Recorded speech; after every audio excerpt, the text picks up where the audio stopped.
వారాహి మాత యొక్క దీక్ష తీసుకోవాల్సినటువంటి అవసరం ఎవరెవరికి ఉన్నది?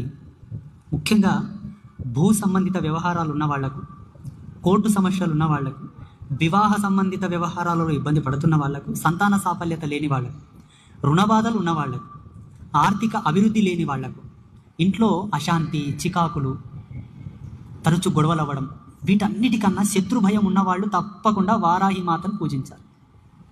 ఎందుకంటే అమ్మవారే వరప్రదాయిని. సైన్యాధ్యక్షురాలు అంటే ఏంటి అర్థం? యుద్ధ నీతిని తెలిసిన తల్లి, ఎలా పోరాడాలో తెలుసు కాబట్టి మీకు రక్షణగా ఉంటుంది అమ్మవారు. జగదంబకు పరదేవతకే ఆమె రక్షణగా ముందుండి నిలబడిందంటే మనకు నిలబడదా? మనకు రక్షణ శక్తి కావాలి మనల్ని కాపాడడానికి. మన కుటుంబాన్ని, మన ఆయుష్ని, ఆరోగ్యాన్ని, ఐశ్వర్యాన్ని, సంతానమును, సంపదను, యశస్సును, పదవిని, రాజ్యాధికారాన్ని, రాజ్యాన్ని కాపాడాలనుకుంటే తప్పకుండా వారాహిమాత పూజను చేసి అమ్మవారి యొక్క కృపను పొందాలి.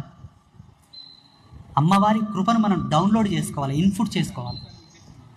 ఈ గుప్త నవరాత్రుల్లో వారాహిమాత యొక్క కళలు, నేచర్ అంతా కూడా ఉత్పన్నమై ఉంటాయి. ఈ 9 రోజులు ఆ తల్లి యొక్క ఎనర్జీని మన కుటుంబం లోపల డౌన్లోడ్ చేసుకోవాలి, ఇన్పుట్ చేసుకొని లాక్ చేసుకోవాలి. మన జీవ కళల లోపల, మన జీవ అస్తిత్వం లోపల ఇన్పుట్ చేసి లాక్ చేసుకోవాలి. అలా లాక్ చేయబడ్డటువంటి కళలు. వారాహిమాత యొక్క దీక్ష తీసుకోవాల్సినటువంటి అవసరం ఎవరెవరికి ఉన్నది?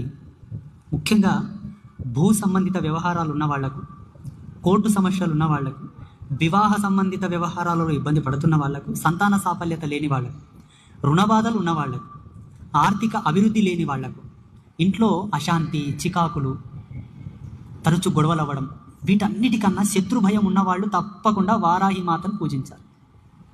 ఎందుకంటే అమ్మవారే వరప్రదాయిని. సైన్యాధ్యక్షురాలు అంటే ఏంటి అర్థం? యుద్ధ నీతిని తెలిసిన తల్లి, ఎలా పోరాడాలో తెలుసు కాబట్టి మీకు రక్షణగా ఉంటుంది అమ్మవారు.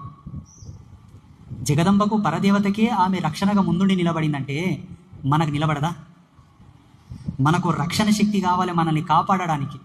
మన కుటుంబాన్ని, మన ఆయుష్ని, ఆరోగ్యాన్ని, ఐశ్వర్యాన్ని, సంతానమును, సంపదను, యశస్సును, పదవిని, రాజ్యాధికారాన్ని, రాజ్యాన్ని కాపాడాలనుకుంటే తప్పకుండా వారాహిమాత పూజను చేసి అమ్మవారి యొక్క కృపను పొందాలి.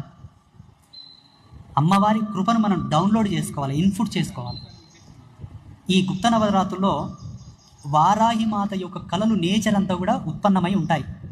ఈ 9 రోజులు ఆ తల్లి యొక్క ఎనర్జీని మన కుటుంబం లోపల డౌన్లోడ్ చేసుకోవాలి, ఇన్పుట్ చేసుకొని లాక్ చేసుకోవాలి.